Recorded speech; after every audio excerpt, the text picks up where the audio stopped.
ఇలా చేయాల్సిందే అంటే ఈ ఆచారాన్ని నేను చేస్తాను.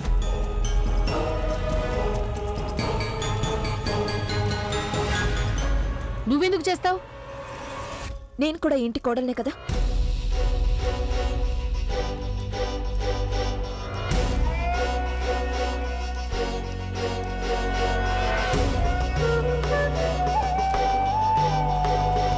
ఇక ఆ సంబంధంతో ఈ ఇంట్లో జరిగే ఎలాంటి ఆచారాల్లో అయినా ఎలాంటి పూజల్లో అయినా పాల్పంచుకునే అధికారం పూర్తిగా ఉంది. నేను చెప్పింది కరెక్టేగా? ఇప్పుడొస్తుంది మజా. గంగ కాసేపట్లో కాలిపోతూ తప్పిస్తూ ఉండటం చూస్తాను నేను. గంగా మేము నీ హక్కుకి దూరం చేయాలని అనుకోవడం లేదు, కానీ ఈ విధంగా చేతులు కాల్చుకుంటే అది మేము చూస్తూ ఊరుకోలేం. మాధవి సరిగ్గానే చెప్పింది. అమ్మగారు, చిన్నమ్మగారు, మీరిద్దరూ బాబు కోసం చేయగలరు అన్నప్పుడు నేను కూడా చేయగలను కదా. ప్లీజ్ నన్ను చేయనివ్వండి. ప్లీజ్ చిన్నమ్మగారు. చెప్పండి పంతులు గారు, ఏం చేయాలి?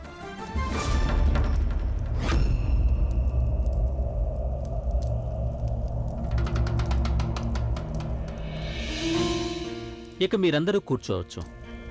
ఆ భగవంతుడు ఈ అమ్మాయి ప్రార్థనను స్వీకరించాలని మీరు కోరుకోండి.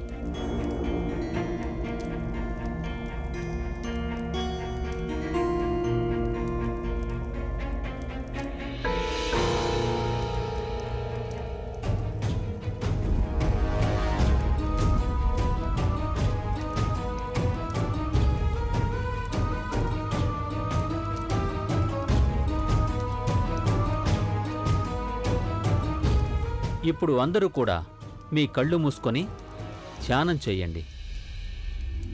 స్వస్తి నస్తరక్షో అరిష్టాః విశ్వవేదాః స్వస్తి నస్తరక్షో అరిష్టనేరాస్పతిర్దదాతు మంగళం కండరకాచాయ మంగళాయ తనోహరే.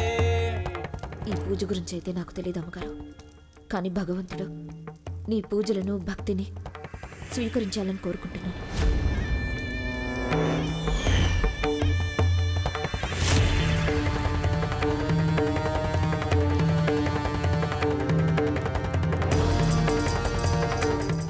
నీ శిక్ష ఇంకా పూర్తి కాలేదు గంగా. నువ్వింకా చాలా అనుభవించాలి.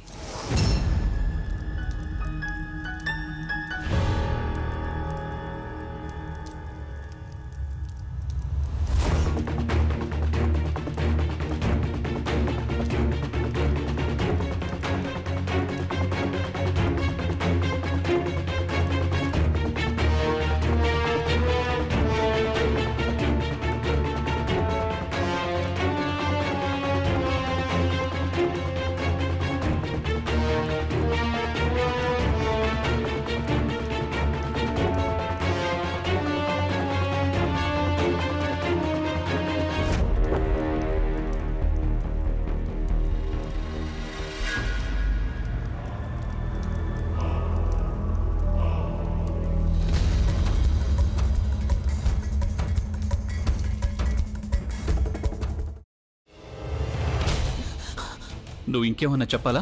ఇంకేమన్నా అబద్ధం చెప్పాలనుకుంటే చెప్పేయి. నేను చూడాలనుకుంటున్నాను నన్ను మోసం చేయడానికి నువ్వు ఎంత నీచానికి దిగజారగలవు అని. ఎందుకు ఆలియా, ఎందుకు నువ్వు ఇలా చేసావు? నీకు తెలుసు కదా నానమ్మ తర్వాత నీ ఒక్కదానిని కదా నేను పూర్తిగా నమ్మేది. ఏమన్నావు నువ్వు? ఈ మధ్య అన్నిటినీ మర్చిపోతున్నావా? అది చాలు. వాటిలో ఉన్న శక్తి విషయాన్ని గ్రహించి మనకు వివరిస్తాయి.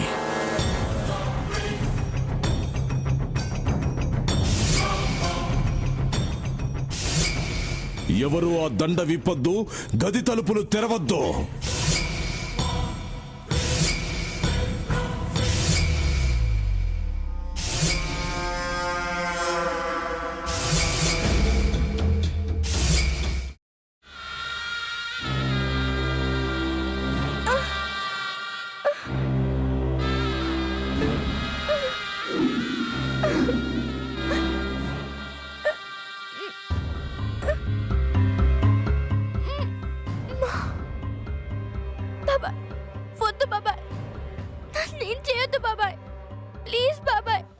నీకు నిజం తెలిసినప్పుడే నా ఆలోచనలో నువ్వు చచ్చిపోయావు.